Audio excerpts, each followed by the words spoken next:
Massa yang tergabung dalam Koalisi Indonesia Melawan memulai aksi dengan melakukan long march dari Tugu Maputo yang menjadi perbatasan kota Solo. Di sepanjang jalan yang dilalui, mereka menyanyikan lagu-lagu yang membakar semangat serta yel-yel.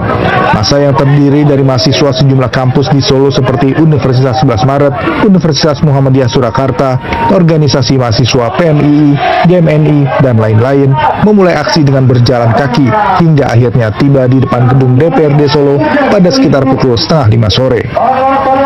Mereka bergantian melakukan orasi meneriakkan tuntutan mereka, yaitu adili rezim Jokowi, kecam represivitas aparat, serta selamatkan demokrasi Indonesia.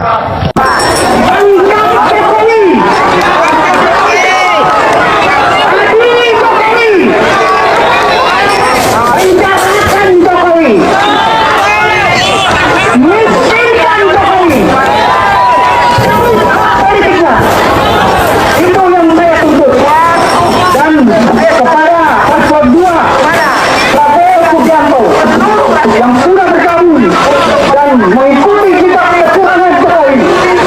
Ingat, rakyat tidak pintar, rakyat tidak bisa dibohongi. Untuk itu,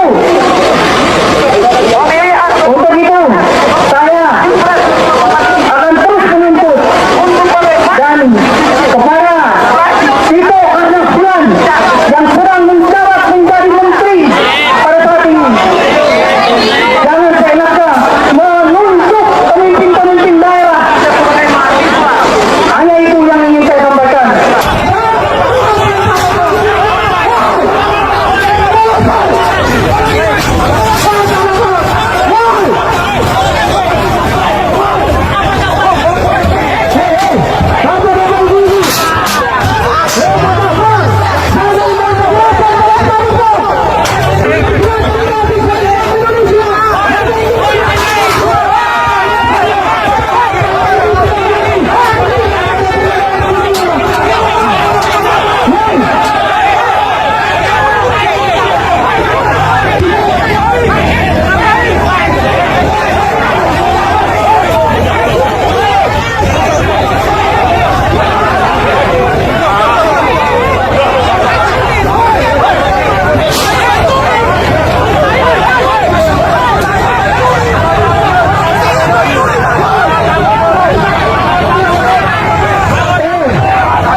Hanya di Timur Tengah, tapi Indonesia hari ini merasakan dampaknya yang lebih besar. Bagaimana kita bicara persoalan ekonomi? Ketika hari ini terjadi perang besar-besaran di Timur Tengah, efek berkelanjutan akan terjadi di negara-negara bagian Asia secara keseluruhan. Maka berdampak langsung terhadap masyarakat. Kami perlu menegaskan, teman-teman aksi tolong rapat. Mari kita sama-sama rapatkan barisan. Mari kita sama-sama rapatkan barisan. Dan perlu menegaskan bahwa bapak-bapak kepolisian hari ini adalah bagian daripada instrumen negara yang menjaga, mengayomi dan melindungi segenap warga negara. Kami hadir di sini bagaimana untuk memperjuangkan kemanusiaan. Maka perlu saya tegaskan sekali lagi untuk bapak-bapak kepolisian, tuntutan kami sederhana, bahwa negara hari ini memperjelas ruang politik internasional bagaimana untuk mengeluarkan diri dan menyatakan independen dari DOP harus keluar.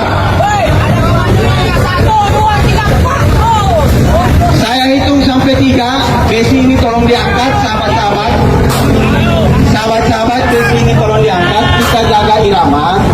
Ini mau mereka berbuka puasa. Tolong ambil dulu.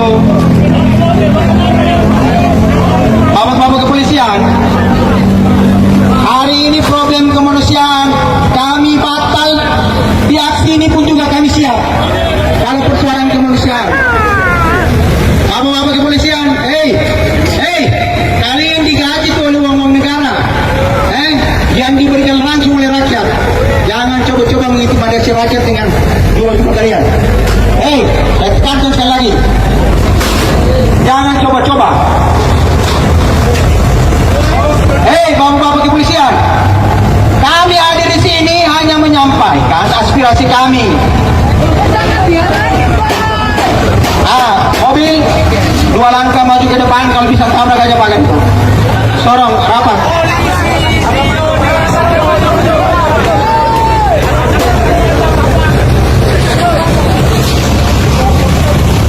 Kalau tidak ini pagar dibuka, besok kami datang lebih besar dan boikot ke Dubes Amerika. Setelah itu kami boikot istana negara karena menganggap bahwa masyarakat hari ini tidak mampu menyampaikan aspirasi di depan publik. Maju rapat pagar, kasih bibir mobil rapat pagar.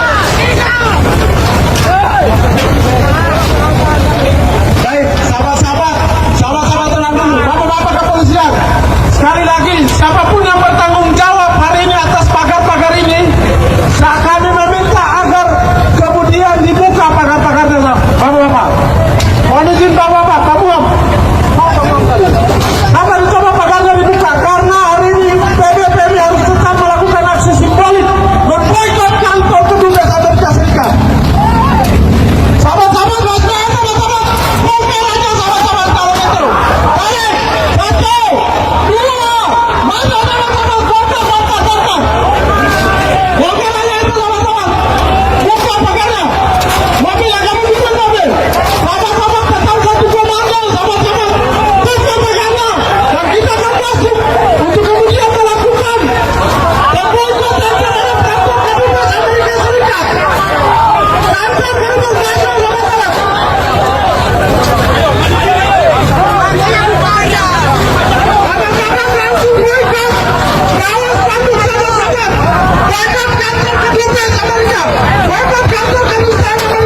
Halo teman-teman Nalar Putih, selamat datang di channel ini, tempat kita dimana membedah isu-isu paling panas, berani dan langsung ke akar persoalan yang sedang melanda tanah air kita. Jika kalian memperhatikan dinamika sosial politik dalam beberapa pekan terakhir, atmosfer di berbagai daerah tanpa kian memanas, bahkan ekskalasi gerakan perlawanan dari arus bawah kini sudah berada di titik yang sangat krusial melalui tayangan video yang baru saja kita saksikan. Dan publik disuguhkan pemandangan yang memperlihatkan bagaimana gelombang kekecewaan dan kemarahan masyarakat sipil serta kaum intelektual mendalam secara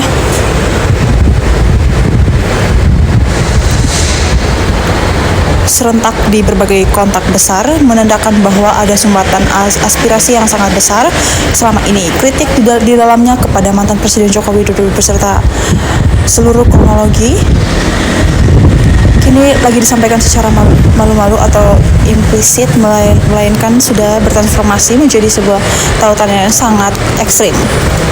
Ya, belak-belakan tanpa kompromi. Di ruang terbuka, semua kita membedah lebih dalam mengenai substansi gerakan massa yang kian radikal ini. Pastikan teman-teman menekan tombol subscribe terlebih dahulu dan aktifkan lonceng notifikasi dan bersiap untuk memberikan opini terbaik kalian di kolom komentar agar diskusi kita hari ini terus mencerahkan publik. Teman-teman Nalar Politik, mari kita cermati titik awal pergerakan yang terjadi di Kota Solo, di mana massa yang sangat menamakan diri sebagai Kualitas Indonesia Melawan melakukan aksi long march yang membakar semangat dari Tugu Makuto hingga ke depan gedung DPRD Surakarta. Analisis dimotori oleh berbagai elemen mahasiswa dari universitas ternama seperti Universitas 11 Maret dan Universitas Muhammadiyah Surakarta bersama organisasi kepemudaan seperti PMII dan GMNI menyuarakan orasi yang sangat menyengat ke telinga kekuasaan ke salah satu orator dari kalangan akademisi dan penjaket kuningan serta dan berani menerikan adanya indikasi kebangkitan gerakan bergayu yang serta mengecam keras dampak dari kebijakan masa lalu, termasuk keputusan Presiden nomor 8 tahun 2024. Mereka tidak hanya menuntut penyelamatan demokrasi yang ditanggung telah sekarat, tetapi secara spesifik menyuruhkan agar mantan Presiden Joko Widodo secara adil dijebloskan ke dalam kerangkeng dimiskinan atas tumpukan utang negara yang membengkak selama 2 dekade kepemimpinannya. Ya teman-teman politik, dinamika yang terjadi di lapangan ternyata membanding lurus dengan kegaduhan yang melanda ruang siber yang platform digital, di mana perhatian netizen tersodot pada persetujuan panas di antara kubu Roy Suryo bersama Dr. Tifa melawan Rismo. Fokus utama perdebatan para pakar digital forensik dan aktivitas ini dipusat pada pembongkaran isu-isu keabsahan dokumen serta latar belakang pendidikan yang dinilai menceraikan harga diri bangsa. Di satu sisi, dukungan publik mengalir sangat masif kepada Roy Suryo untuk terus konsisten membuka apa yang mereka anggap sebagai kepalsuan sistem dalam administrasi negara. Sebaliknya, sosok Rismo justru panen kecaman dari luar biasa yang dari netizen karena dituduh melakukan trik adu domba, bertindak sebagai penyusup yang tidak konsisten dan diacap sebagai pengkhianat gerakan perubahan oleh para pendukung informasi total. Teman-teman, mari kita bacakan komentar-komentar dari teman-teman kita. Ada yang berkomentar bahwa yang dengan tegas menyampaikan, tangkap adili kalau memang buktinya valid, masukkan ke Nusa Kambangan. Miskinkan, sudah capek dengan negara cuman mengurus ijazah, tidak bisa diperlihatkan mau jadi apa negara ini. Ada juga teman-teman kita berkomentar bahwa ya inilah akibat hukum yang carut-carut. Jokowi banyak bukti kesalahan tapi dibiarkan, akhirnya rakyat bergerak, pejabat melindungi pejabat pengkhianat. Dan juga teman-teman kita berkomentar bahwa sudah semakin parah, masukkanlah PKI gaya baru semenjak 2 periode berkuasa semakin nyata memasuki instansi-instansi pemerintah dari DPRD sampai BUMN. Teman-teman politik melihat realitas yang terjadi di lapangan dari Solo hingga Yogyakarta, ditambah dengan perang narasi siber yang melibatkan para pakar serta luapan kemarahan netizen di kolom komentar, kita bisa menarik kesimpulan bahwa Indonesia sedang berada di dalam fase kolaborasi yang sangat tajam.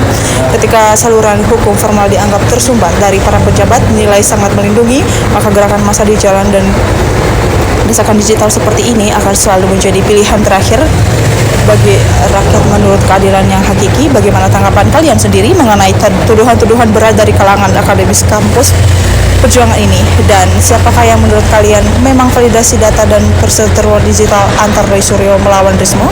Mari kita teruskan diskusi ini secara cerdas dan sehat di kolom komentar di bawah. Jangan lupa untuk membagikan video ini ke seluruh jejaring sosial kalian agar semakin banyak masyarakat yang melek politik dan sadar akan masa depan bangsa. Terima kasih telah menonton hingga selesai. Tetap kawal demokrasi kita.